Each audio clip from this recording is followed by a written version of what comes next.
ఆంధ్రప్రదేశ్‌లో పోలీస్ వ్యవస్థ ఉందా సార్? మొన్న పులివెందుల ఎలక్షన్స్‌లో పోలీస్ వ్యవస్థ ఎలా పనిచేసింది సార్? పోలీస్ అద్భుతంగా వ్యవస్థ ఉండే పనిచేసిందా? కదా, పోలీస్ వ్యవస్థ ఉండే కదా ప్రజాస్వామ్యానికి ప్రత్యాపారాలు ప్రాణం పోసింది. చేసుకుంటారు అని మాట్లాడే పోలీసులా సార్ మీరు చెప్పేది? పోలీసుల మీద దండయాత్రగా తాగిపోయి మిమ్మల్ని చంపుతాము కొడతాము అంటే పోలీసులు కదా వాళ్ళు.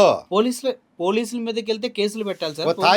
తాగి కొట్టను పోతే అనరా, పని దెబ్బలు తింటారా పోలీసులు? మన ప్రొటెక్షన్ చేసేవాళ్ళు పోలీసుల్ని ఎవరైనా వాట్ ఈస్ వ్యతిరేకిస్తారు సార్.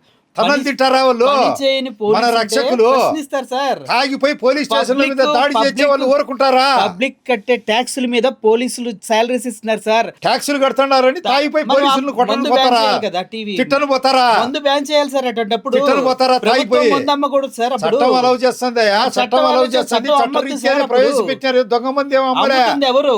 దొంగ మంది గవర్నమెంటే ఏవి కదా ఎక్కడ అమ్ముతుంది అమ్మలే? మందు పర్మిషన్ ఇచ్చి.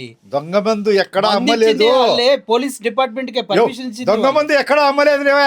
దొంగ మందు దొంగ మంది ఎక్కడ? బెల్ట్ షాపులు లేవు, ఏమి లేవు. ఉంటే పోలీసులు పట్టుకుంటారా? పోలీస్ సినిమాలు ఉన్నాయి, నీకెందుకు బాధ?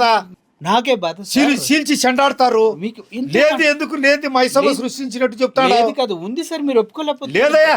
మీకు టీవీ మా చంద్రబాబు నాయుడు గారు ఉంటే కఠిన చర్యలు తీసుకుంటాము. అక్కడికి తీసుకుంటారా? వదిలేయ్, అది చెప్పండి. వదిలేయ్. అది చెప్పండి, తీసుకుంటా అని చెప్పండి. వదిలేయ్. లేవని చెప్తే అలా